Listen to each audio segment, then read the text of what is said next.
بسم اللہ الرحمن الرحیم۔ شروع اللہ کا نام لے کر جو بڑا مہربان نہایت رحم والا ہے۔ الحمدللہ نحمده ونستعینه ونستغفره ونؤمن به ونتوکل علیہ ونعوذ باللہ من شرور انفسنا ومن سیئات اعمالنا من يهده الله فلا مضل له ومن يضلله فلا هادي له ونشهد ان لا اله الا الله وحده لا شريك له ونشهد ان محمدا عبده ورسوله وصلى الله تعالى على خير خلقه محمد وآله وأصحابه وسلم۔ أعوذ بالله من الشيطان الرجيم، بسم الله الرحمن الرحيم۔ شهر رمضان الذي أنزل فيه القرآن هدى للناس وبينات من الهدى والفرقان۔ قال الله تبارك وتعالى في موضع آخر: وننزل من القرآن ما هو شفاء ورحمة للمؤمنين۔ قال رسول الله صلى الله عليه وسلم: خيركم من تعلم القرآن وعلمه۔ وقال رسول الله صلى الله عليه وسلم: تحروا ليلة القدر في الوتر من العشر الأواخر من رمضان، أو كما قال عليه الصلاة والسلام۔ الفت میں برابر ہے وفا ہو کہ جفا ہو، الفت میں برابر ہے وفا ہو کہ جفا ہو، ہر چیز میں لذت ہے اگر دل میں مزہ ہو۔ آج کی تراویح میں الحمدللہ قرآن پاک مکمل کیا گیا، سنانے والے نے سنایا اور تمام سننے والوں نے سنا۔ بہت سے لوگ ایسے بھی ہوں گے جنہوں نے شروع کے ایام میں، شروع کے دنوں میں مستقل مزاجی کے ساتھ، لگن کے ساتھ جو قرآن پاک کو سننے کا حق ہوتا ہے اس حق کے ساتھ قرآن پاک کو سنا ہوگا، لیکن 2-4 دن کے بعد ان کی طبیعت میں سستی اور غفلت آ گئی ہوگی، پھر انہوں نے قرآن پاک کو اس کے حقوق کے ساتھ نہیں سنا ہوگا۔ لیکن یہاں بیشتر ایسے بھی افراد ہوں گے جنہوں نے شروع دن سے آج تک ایک ایک رکعت کی پابندی کر کے، ایک ایک آیت کی پابندی کر کے مکمل تراویح کی نمازوں کو پڑھا اور تراویح میں مکمل قرآن پاک کو سنا۔ اللہ تعالیٰ تمام لوگوں کی تراویح کو اور قرآن پاک کے سننے اور سنانے کو قبول فرمائے۔ میں نے جو شعر پڑھا اس شعر کا مطلب یہ ہے کہ جن لوگوں کے دل میں شوق ہوا کرتا ہے، جن کے دل میں کچھ پانے کی، کچھ حاصل کرنے کی رغبت ہوا کرتی ہے، پھر وہ تکلیف اور مشقت نہیں دیکھا کرتے۔ آدمی دنیا حاصل کرنے کے لیے کتنی مشقتوں سے گزرتا ہے اور کیسی کیسی مشکلات کو اپنے سامنے کر لیتا ہے۔ ایک آدمی 10ویں مالے پر، 20ویں مالے پر چڑھ کر دیوار کی رگائی کرتا ہے، اس کو معلوم ہے کہ جان خطرے میں ہے، اس کے باوجود وہ اس کام کو انجام دے رہا ہے، اس لیے کہ اس کو اس نوکری کے عوض جو مزدوری ملی ہے اس مزدوری کی لذت اس کے دل میں ہے۔ آدمی بڑے سے بڑے خطرناک کاموں کو انجام دیتا ہے اس لیے کہ اس کام کی انجام دہی کے پیچھے اس کے دل میں کسی نہ کسی چیز کی لذت چھپی رہتی ہے۔ اس لیے شاعر کہہ رہا ہے الفت میں برابر ہے وفا ہو کہ جفا ہو، کوئی وفا کرے تب بھی مزہ ہے اور کوئی جفا کرے، ظلم ڈھائے، ستم کرے تب بھی مزہ ہے، اس لیے کہ الفت ہے، لگن ہے، شوق ہے، عشق ہے۔ الفت میں برابر ہے وفا ہو کہ جفا ہو، ہر چیز میں لذت ہے اگر دل میں مزہ ہو۔ آدمی کے دل میں اگر مزہ آ جائے اور اسے کسی چیز سے عشق ہو جائے، کسی چیز سے لگاؤ اور تعلق ہو جائے، کسی چیز کی الفت اس کے دل میں جا گزی ہو جائے تو پھر وہ مشقتوں کو نہیں دیکھا کرتا، پھر وہ تکلیفوں کو نہیں دیکھا کرتا، پھر وہ بڑی بڑی چٹانوں کو اپنے سامنے سے ہٹا دیتا ہے اور بڑے بڑے اونچے اونچے پہاڑوں کو طے کر لیتا ہے، لمبے لمبے مسائل کو طے کر کے وہ اپنی منزل مقصود تک پہنچ جاتا ہے، اس لیے کہ اس کے دل میں جو لذت ہے، اس کے دل میں جو الفت ہے، اس کے دل میں جو مزہ ہے، وہ اس مزہ کو حاصل کرنے کی تگ و دو میں ہے۔ آج کی تراویح میں جتنے لوگوں نے بھی قرآن پاک کو سنا ہے، درمیان میں ہو سکتا ہے کہ کچھ لوگوں سے کچھ کوتاہیاں ہوئی ہوں، ان کی لذت میں، ان کی الفت میں، ان کے لگاؤ اور تعلق میں اتنی شدت نہ رہی ہو، لیکن ہم دعا کرتے ہیں کہ اللہ تبارک و تعالی ہم تمام کے دلوں میں قرآن کی الفت کو کما حق وہ ڈال دے، ہم تمام لوگوں کے دلوں میں اللہ تبارک و تعالی قرآن کا عشق پیدا کر دے، قرآن کا تعلق پیدا کر دے، قرآن سے لگاؤ پیدا کر دے، اور ہم اسی طرح قرآن پاک سے عشق کرنے والے ہو جائیں جیسا کہ قرآن پاک سے تعلق رکھنے کا حق ہے۔ کہہ دیجیے آمین۔ میرے دوستو، اللہ کے نبی صلی اللہ علیہ وسلم نے فرمایا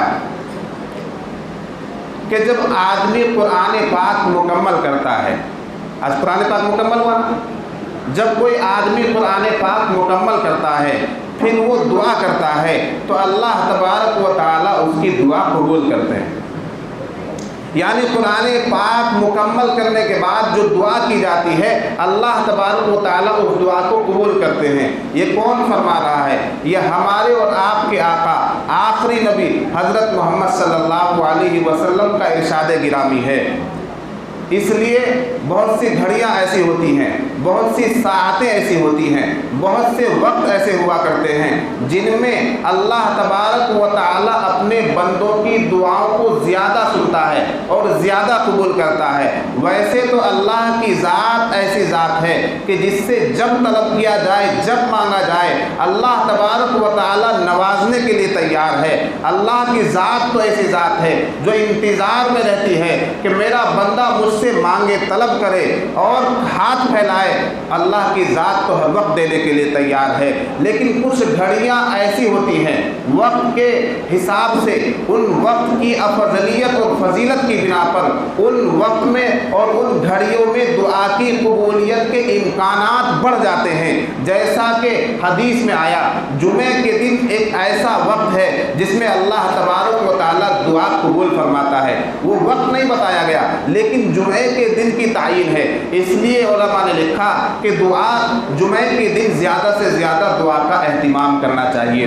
اسی طرح رات کے آخری حصے میں جب کوئی اسے نہیں دیکھ رہا ہوتا ہے، اللہ تبارک و تعالیٰ کی رحمت جوش مارتی ہے، اللہ تبارک و تعالیٰ بندوں کی طرف متوجہ ہو جاتے ہیں، بلکہ آسمان دنیا پر اللہ کی رحمت اتر آتی ہے اور اللہ تبارک و تعالیٰ خود فرماتا ہے کوئی مانگنے والا ہے تو میں اسے نوازنے کے لیے تیار ہوں، کوئی روزی طلب کرنے والا ہے میں اسے رزق دینے کے لیے تیار ہوں، کوئی اور حاجت لے کر آیا ہے میں اس کی حاجت روائی کرنے کے لیے تیار ہوں۔ رات کے آخری پہر میں، رات کی تنہائی میں، رات کی تاریکی میں جب اللہ کا بندہ اٹھ کر اللہ کے سامنے روتا گر گراتا ہے، اللہ کے سامنے ہاتھ پھیلاتا ہے، اپنی کسی بھی حاجت کو اللہ کے سامنے رکھتا ہے، خواہ وہ دینی حاجت ہو یا دنیاوی حاجت ہو، اپنی کوئی بھی جائز حاجت کو وہ اللہ کے سامنے رکھتا ہے تو اللہ تبارک و تعالیٰ اس کی دعا کو قبول کرتے ہیں۔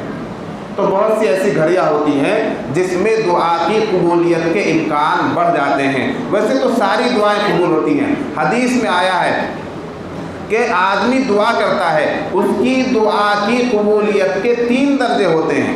اللہ تبارک و تعالیٰ دعا کرنے والے کو یا تو وہی چیز نواز دیتا ہے جس چیز کے لیے اس نے دعا کی۔ ایک آدمی نے دعا مانگی، اے اللہ میرا کام بنا دے، میرے روزگار میں برکت دے دے، اللہ تعالیٰ نے روزگار میں برکت دے دی، وہی چیز مل گئی جو اس نے مانگا۔ دعا کی قبولیت کا دوسرا درجہ یہ ہے کہ بندہ دعا کرے اور اس کی دعا کے بدلے میں اسے وہی چیز نہ ملے جو اس نے مانگی ہے، بلکہ اس کے بدلے میں اللہ تبارک و تعالیٰ کسی اور چیز سے نواز دے، یا کوئی ایسی مصیبت جو اس پر آنے والی تھی وہ اس سے دور کر دے۔ یہ بھی دعا کی قبولیت کا ایک درجہ ہوتا ہے۔ آدمی نے دعا کی کسی اور چیز کے لیے، لیکن اللہ تعالیٰ جانتا ہے اس کے لیے کیا چیز بہتر ہے۔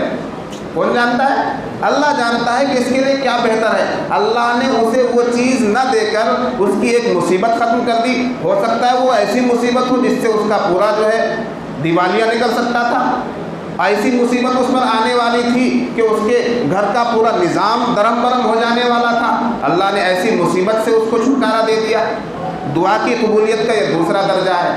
تیسرا درجہ یہ ہے کہ آدمی نے دعا کی کسی چیز کے بارے میں اور اسے نہ تو وہ چیز ملی، نہ اللہ تعالیٰ نے کوئی مصیبت اس کی دور کی، اور دنیا میں اس دعا کا اسے کوئی اثر نظر نہیں آیا، کوئی دعا کا اثر نظر نہیں آیا۔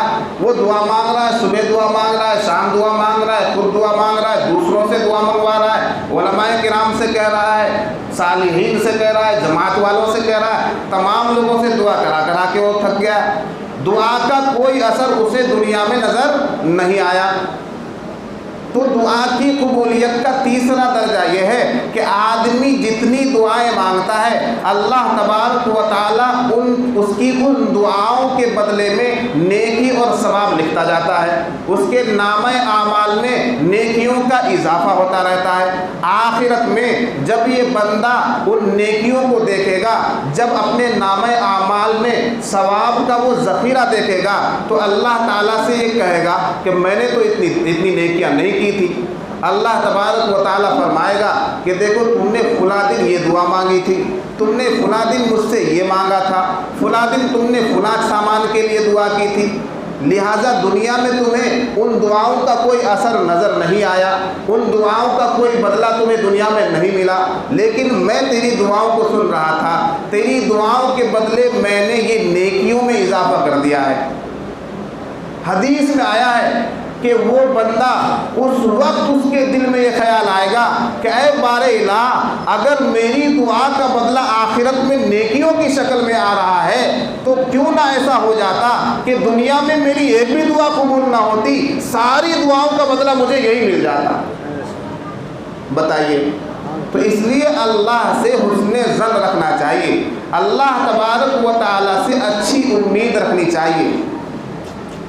اللہ تبارک و تعالیٰ نوازنے والا ہے۔ خود اللہ فرماتا ہے انا عند ظن عبدی بی، میں اپنے بندے کے گمان کے مطابق فیصلہ کرتا ہوں، یعنی میرا بندہ میرے تعلق سے جیسا گمان کرتا ہے میں اس کے لیے ویسے فیصلہ کرتا ہوں۔ ایک آدمی گمان کے بیٹھا ہے کہ میرا تو بھلا ہونے والا ہی نہیں ہے، میرے ساتھ تو کچھ اچھا ہوگا ہی نہیں، اللہ تعالیٰ نے تو میرے لیے میری قسمت خرابی لکھ دی ہے، تو پھر اس کے ساتھ اچھا نہیں ہوگا، پھر وہ جیسا سوچ رہا ہے اپنے بارے میں ویسا ہی ہوگا اس کے ساتھ۔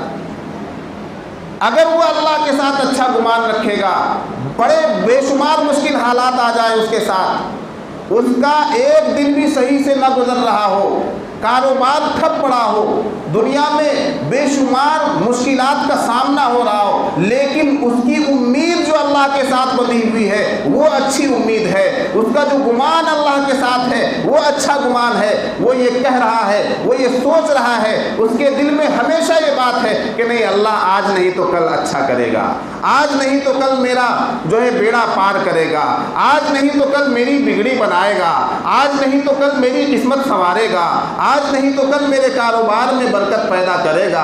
اگر یہ گمان اس کا اللہ کے ساتھ ہے تو اللہ تعالیٰ ضرور اس کے ساتھ نوازشات کا معاملہ کرے گا۔ اس لیے میرے دوستو اللہ کے ساتھ اچھا گمان رکھنا چاہیے۔ کیسا گمان رکھنا چاہیے؟ اچھا گمان رکھنا چاہیے۔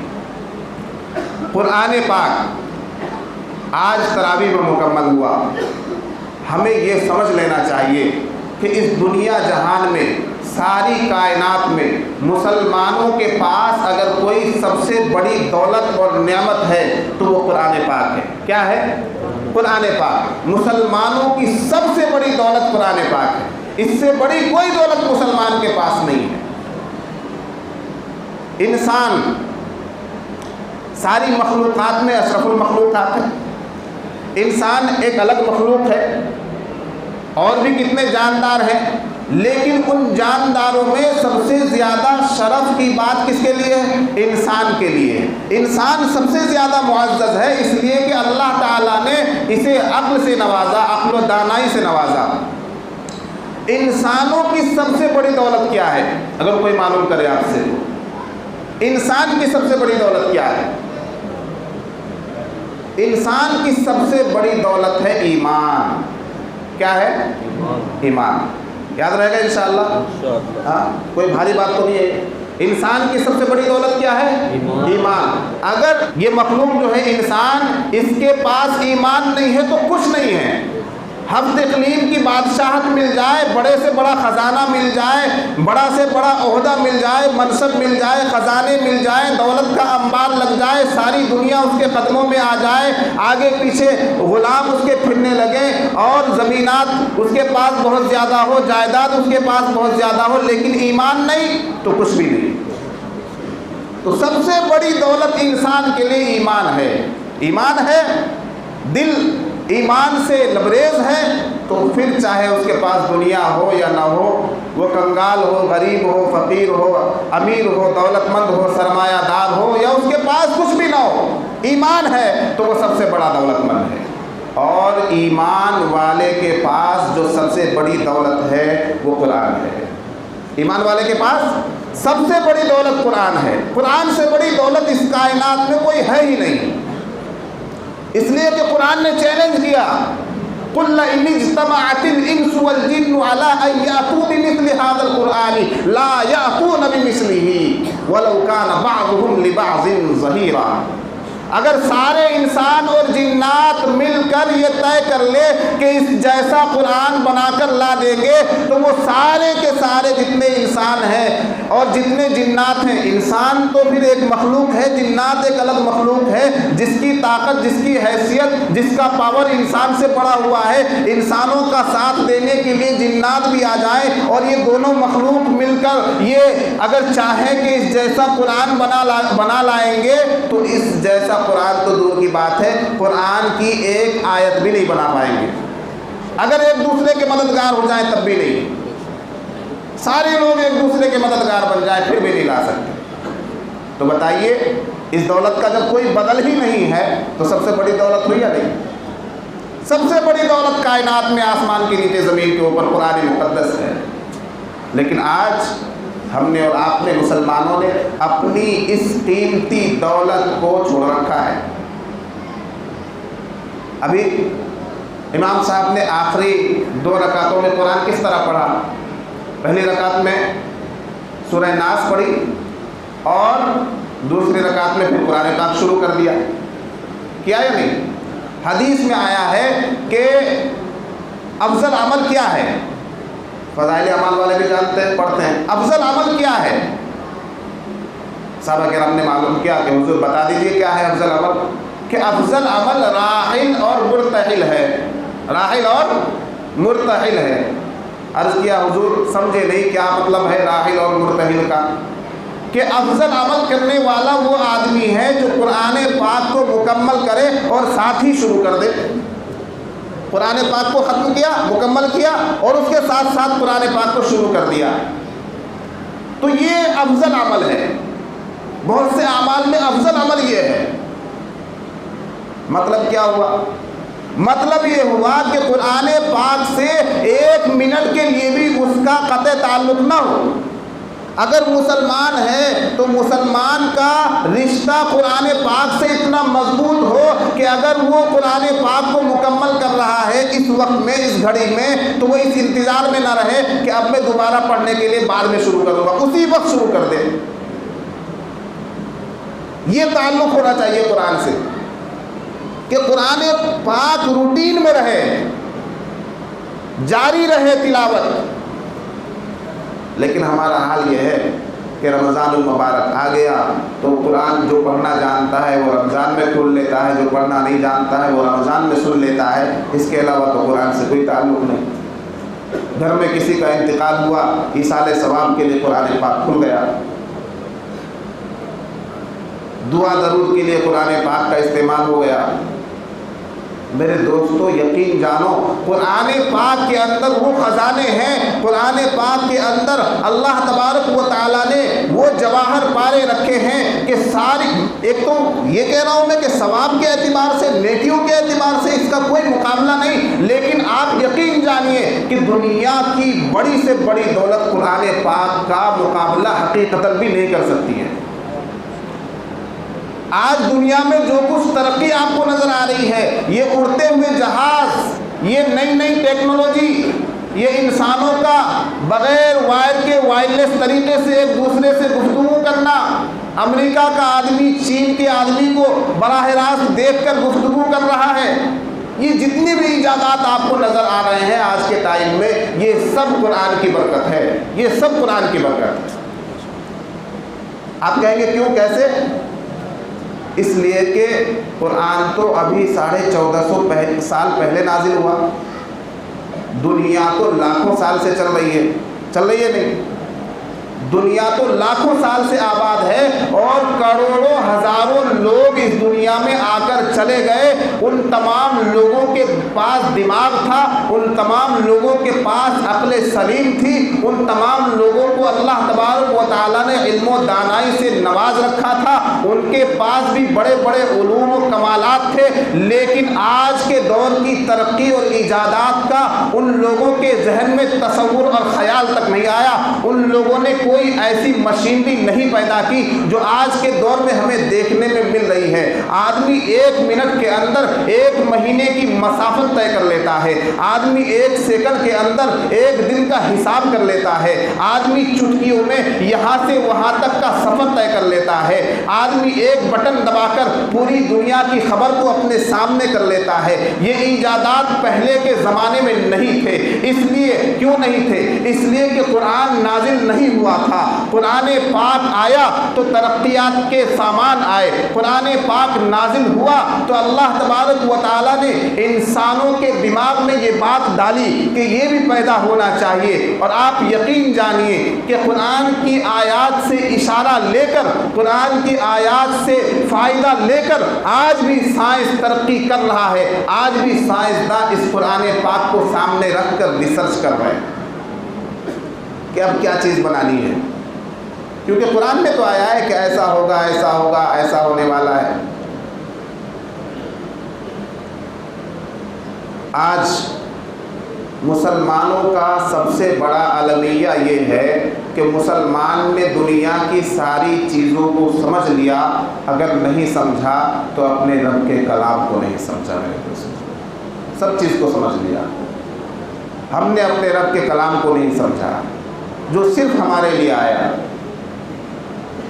ہدی للناس، انسانوں کے لیے ہدایت بن کر یہ قرآن آیا۔ قرآن کا اگر آپ مطالعہ کریں گے سمجھ کر تو آپ کو معلوم ہوگا کہ اس کے اندر کیسے کیسے علوم و معارف ہیں۔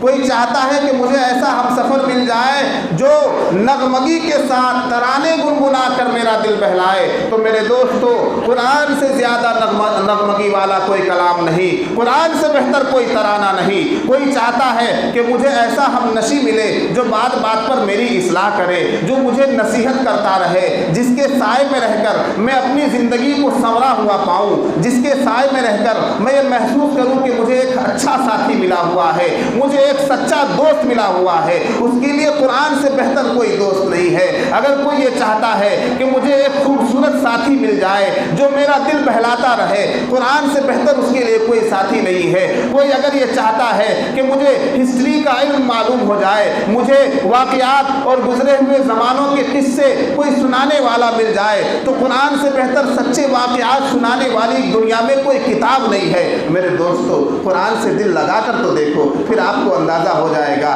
کہ قرآن کیا چیز ہے، قرآن کیا چیز ہے۔ آج ہم اور آپ گناہوں میں ملوث ہے یا نہیں؟ کوئی ہم میں سے ایسا ہے جو گناہ نہ کرتا ہو؟ ہاتھ اٹھا دے جس سے گناہ نہ ہوتا ہو۔ مسلمان کے بارے میں تو یہ حسن ظن رکھنا چاہیے کہ وہ جان بوجھ کر گناہ نہیں کرتا، ہو جاتا ہے۔ تو ایسا ہے کیا کوئی جس سے گناہ نہ ہوتا ہو؟ بس بات آخری کر رہا ہوں، ایسا تو کوئی نہیں ہے نا۔ اس لیے کہ اللہ نے انسان کو وہ صفت دی ہی نہیں کہ جس سے وہ گناہوں سے بچا رہے۔ وہ صفت تو فرشتوں کے اندر ہے، ملائکہ معصوم ہیں، ان سے گناہ ہو ہی نہیں سکتا، اس لیے کہ گناہ کا مادہ اور گناہ والی نس ان کے اندر ہے ہی نہیں۔ یہ تو انسان ہے جس سے گناہ ہوتا ہے۔ میرے دوستو، ہم میں اور آپ میں ہر آدمی چھوٹا یا بڑا، ذرا سا یا زیادہ گناہوں میں ملوث ہے، لیکن افسوس کی بات، زیادہ افسوس کی بات یہ نہیں ہے کہ ہم لوگ گناہ گار ہیں اور ہم لوگ گناہوں میں ملوث ہیں۔ زیادہ افسوس کی بات یہ ہے کہ ہم ایسے گنہگار ہیں جنہیں توبہ کی بھی توفیق نہیں ہوتی ہے، یعنی حقیقت غلط بات کہہ رہا ہوں کیا میں؟ زیادہ افسوس کی بات یہ ہے میرے دوستو کہ ہم گناہ کرتے ہیں اور ہمیں احساس تک نہیں ہوتا اور توبہ کی توفیق تک نہیں ہوتی۔ حدیث میں آیا کل بنی آدم خطاء وخیر الخطائین التوابون، ہر بنی آدم، ہر آدم کی اولاد خطا کار ہے، گنہگار ہے، لیکن بہترین خطا کار وہ ہے جو توبہ کرنے والا ہو۔ بہترین خطا کار کون ہے؟ جو توبہ کرنے والا ہو۔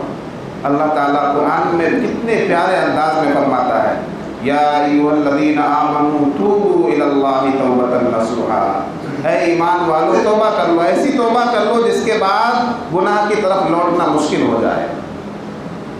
قل یا عبادی الذین اسرفوا علی انفسہم لا تقنطوا من رحمۃ اللہ، اے اللہ کے اے میرے بندو، اے نبی کہہ دیجیے، اللہ تعالیٰ اپنی طرف نسبت فرما کے کہہ رہا ہے اے میرے بندو۔ کن کو کہا جا رہا ہے؟ نیک لوگوں کو نہیں کہا جا رہا ہے یہاں پر اس آیت میں، یا عبادی الذین اسرفوا علی انفسہم، اے میرے وہ بندوں جنہوں نے اپنے اوپر ظلم کر رکھا ہے۔ اے اللہ تعالیٰ ہم جیسے گنہگاروں کو پکار رہا ہے، پیار سے پکار رہا ہے، اے میرے وہ بندو جنہوں نے اپنے اوپر ظلم کر رکھا ہے، گناہ کر رکھا ہے۔ ہم جو گناہ کرتے ہیں وہ اپنے اوپر ظلم کرتے ہیں۔ لا تقنطوا من رحمت اللہ، اللہ کی رحمت سے مایوس مت ہو، اللہ کی رحمت سے مایوس نہ ہو۔ ان اللہ غفور رحیم، اللہ تعالیٰ غفور ہے، رحیم ہے، مغفرت کرنے والا ہے، رحم کرنے والا ہے۔ میرے دوستو، اس لیے میں یہ بات بتا کر عرض کرنا چاہ رہا ہوں کہ گناہ ہو جانا یہ تو شیطان کے مکر و فریب کی بات ہے، لیکن گناہ ہو جانے کے بعد ہماری ذمہ داری اور نیک آدمی کی ذمہ داری اور مومن کی ذمہ داری اور اچھے مومن کی ذمہ داری یہ ہے کہ وہ توبہ کرے، اللہ کے حضور گر گرائے، توبہ کرے۔ یہ رمضان کا مہینہ پورا گزر گیا، لگ بھگ 2-3 دن باقی ہیں۔ حدیث میں آیا ہے کہ جس نے رمضان کے مہینے کو اس حال میں گزار دیا کہ اس نے اپنی بخشش کا سامان نہیں کیا، روزے نہیں رکھے، تراویح نہیں پڑھی، قرآن کی تلاوت نہیں کی، اللہ سے اپنے گناہوں کی معافی تلافی نہیں کرائی، اگر کسی نے رمضان کو غفلت کے ساتھ گزار دیا، اسی طرح جیسے اس کی زندگی گزر رہی ہے گناہوں کے اندر، فسق و فجور کے اندر، اسی طرح وہ رمضان کو بھی اگر گزار دے تو اس کے لیے ہلاکت ہے۔ اس لیے میرے دوستو، رمضان اگر ہمارا بیکار گزر جائے تو ہمارے لیے ہلاکت ہے۔ دعا کیجئے کہ اللہ تعالی ہمیں ہلاکت سے بچا لے، اللہ تعالی رمضان کی قدردانی نصیب فرمائے۔ جو 2-3 دن رہ گئے ہیں، ان 2-3 دن کی اور بھی زیادہ قدردانی کی توفیق مرحمت فرمائے۔ ایک ایک لمحے کی، ایک ایک پل کی، ایک ایک سیکنڈ کی ہمیں اللہ تعالیٰ قدردانی نصیب فرمائے۔ رمضان کی قدر کیا ہے کہ رمضان کے تقاضوں کو سمجھے، روزوں کے تقاضوں کو سمجھے۔ اب تک ہم نے بہت سی عبادت کی ہوگی، اب ہم یہ عبادت کریں ان 2-4 دنوں کے اندر کہ اللہ کے سامنے خوب گر گرائیں، خوب مانگیں اللہ سے۔ المیہ یہی نا، افسوس کی بات یہ ہے کہ ہم مانگتے نہیں ہیں اللہ سے، ساری دنیا سے مانگنے کے لیے تیار ہے لیکن اللہ سے نہیں مانگتے۔ اللہ سے مانگیں گے انشاءاللہ، اکیلے میں بھی، تنہائی میں بھی، اجتماعی طور پر بھی۔ تو آئیے، آج مکمل ہوا ہے قرآن پاک، اس موقع پر اللہ تعالیٰ دعا قبول کرتا ہے۔ ہم اپنے تمام گناہوں کو سامنے رکھ کر شرمندگی کے ساتھ، اقرار کے ساتھ اللہ کے حضور توبہ کرتے ہیں انشاءاللہ توبہ۔ آئیے درود شریف پڑھ لیجیے بھائی۔ اللہم صلی علی محمد وعلی آل محمد کما صلیت علی ابراہیم وعلی آل ابراہیم انک حمید مجید۔